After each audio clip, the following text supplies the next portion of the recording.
Good morning students, how you all are? Fine, okay.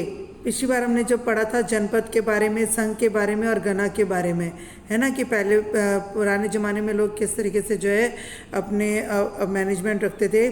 तो उसी के अंदर हम आज आगे पढ़ रहे हैं। Vaishali Vajji state monarchy wished to increase their power and empire by occupying the surrounding territorials, seeing the Licchavis, Vajji, गैतुक, Vaidehi, Shakya, Malla etcetera.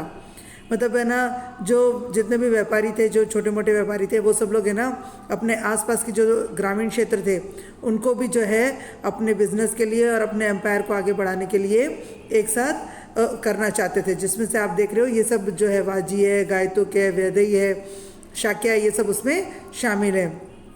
8 or 9 tribes who established the union state for their protection was known as Wazi state।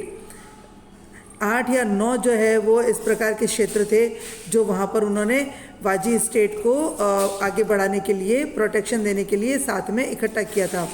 Vaishali the capital of Licchavis was in the main centre of the union state. अब वैशाली जो है वो main जो है वो क्या बनी थी, राजधानी बनी थी।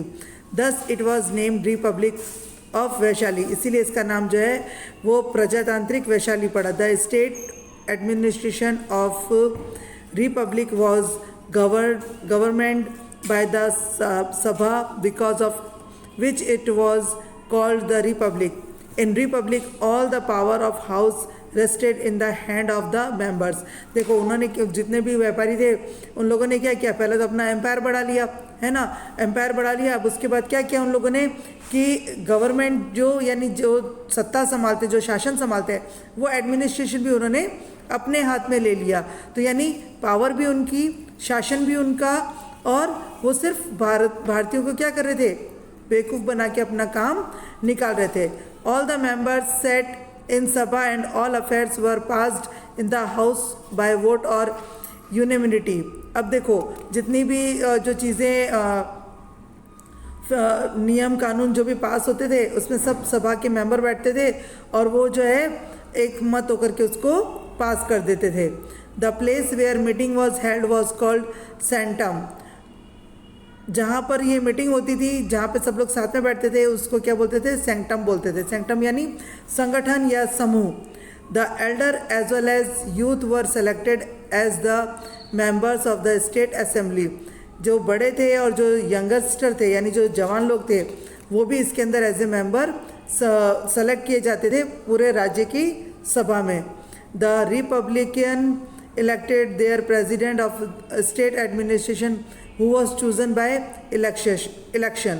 अब प्रजातांत्रिक में तो क्या होता है, जो हमारा जो सभापति होता है वो एडमिनिस्ट्रेशन के लिए किससे चूज किया जाता है, सब मिलकर के उसको चुनते हैं।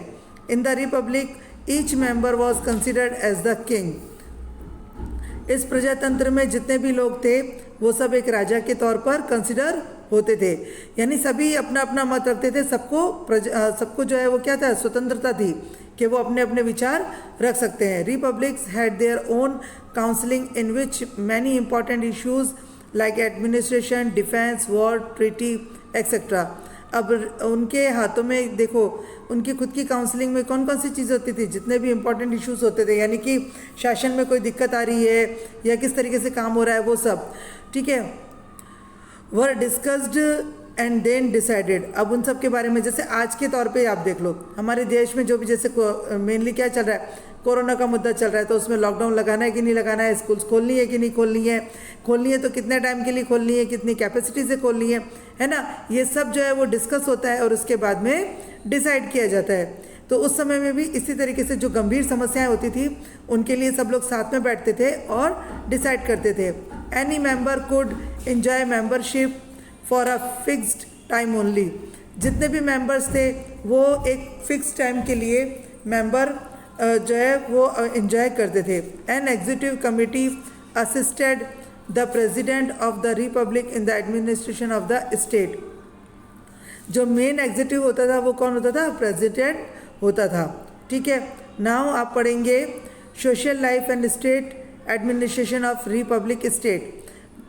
जो भी प्रजातंत्र का जो शासन है उसके अंदर जो सामाजिक दिनचर्या थी वो कैसी थी, यानी जो सामाजिक तौर पर लोग जो है वो क्या क्या काम करते थे। अकॉर्डिंग टू आर्कियोलॉजिस्ट जो कि इतिहास को ढूंढने का यानी पुरानी जो खोज करते हैं, खोज वैज्ञानिक, ठीक है। People of this time lived in simple houses, लोग जो है वो सिंपल हाउस में यानी साधारण घर में रहते थे। They were associated with the pastoral activities. Pastoral का मतलब होता है जो पुरानी सभ्यता संस्कृति थी उस पर वो अपनी एक्टिविटी करते थे। Eight this time crop this like wheat, rice, barley, sugarcane, sesame, mustard, cereals were grown. चावल, मक्का, ज्वार, गेहूँ, गन्ना, इन सब की खेती हुआ करती थी। Popular might have been using clay vessels especially because archaeologists have found some of these vessels. Clay के यानी जो चिकनी मिट्टी होती है, क्ले पाउडर होता है ना, उससे जो है बने हुए बर्तनों का ये लोग यूज़ करते थे, क्योंकि आर्कियोलॉजिस्ट को वो वेसल्स, वो बर्तन बहुत सारे मिले। Some of the pottery found at this time had drawing on them, कुछ तो ऐसी ड्राइंग्स भी वहाँ पर मिली है। These utensils were painted in grey colour, और ये सब जो बर्तन थे वो किससे पेंट किए हुए थे? ग्रे कलर से। At this time, a ruler of every state did every possible thing for the defense of his state. इस समय में जो शासक थे ना वो अपने राज्य को बचाने के लिए या अपने राज्य को हर संभव सुविधा देने के लिए, हर चीज़ सुविधा देने के लिए लड़ते थे, यानी ऐसे लड़ाई झगड़ा नहीं करते थे, मतलब उनको बचाने के लिए हर चीज़ का काम करते थे। For this reason strong and high forts were build around the Capitals. इसी रीज़न से क्या होता था, हाँ मतलब जैसे युद्ध होते थे कि भाई हमारी जो स्टेट है उनको ज़्यादा बढ़ाया जाए और उनको ज़्यादा जो है उन जो भी चीज़ें सुविधाएं दी जाए, तो उसके लिए एक दूसरे पर आक्रमण करते थे। तो उनके जो किले बनाए हुए थे ना, आज भी आप देखो कि बहुत सारे ऐसे किले हैं जो बहुत बड़ी बड़ी दीवारों से और बिल्कुल मजबूती से जो है वो चारों ओर से घेरे हुए, वो उसी का रीज़न है। Plenty of stones and bricks were used in it. अब खाली पत्थरों का और ईंटों का जो है उसमें यूज़ किया जाता था। Some of kings used to build large tall and magnificent walls around their kingdom to showcase their power and prosperity. कुछ राजा जो थे उन्होंने अपने राज्य के चारों ओर बड़ी बड़ी दीवारें और बड़ी बड़ी जो है आकर्षक चीज़ें लगा रखी थी, ये बताने के लिए कि वो कितने पावरफुल है और कितनी उनमें सुविधाएं देने की हिम्मत है। The brick wall from Prayagraj dates back to around 2500 years ago. जो प्रयागराज की जो ब्रिक वॉल्स जो बनी हुई है वो डेट बैक यानी पुराने समय में कितनी 2500 साल पुरानी है।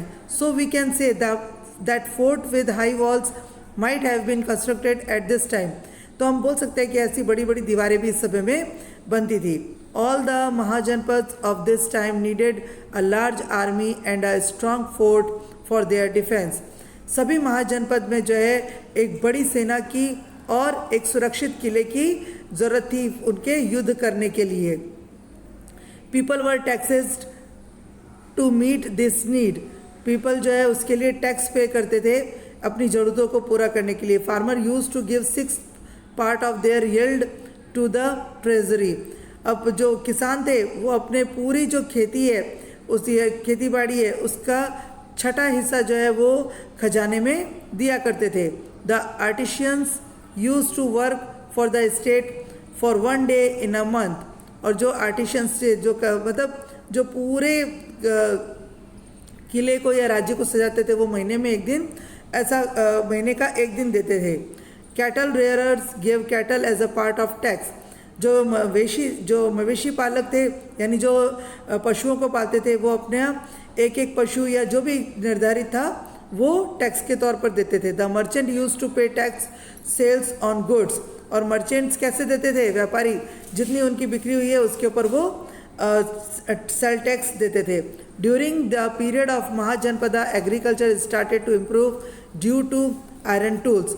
और इसी महाजनपदा में एग्रीकल्चर जो स्टार्ट हुआ था वो उसमें आयरन के औजार काम में लेने शुरू हो गए थे। होपफुली कि आपको ये लेसन यहाँ पे समझ में आया होगा। कोई भी डिफ़िकल्टी होती है तो feel free ask me. Okay, bye bye.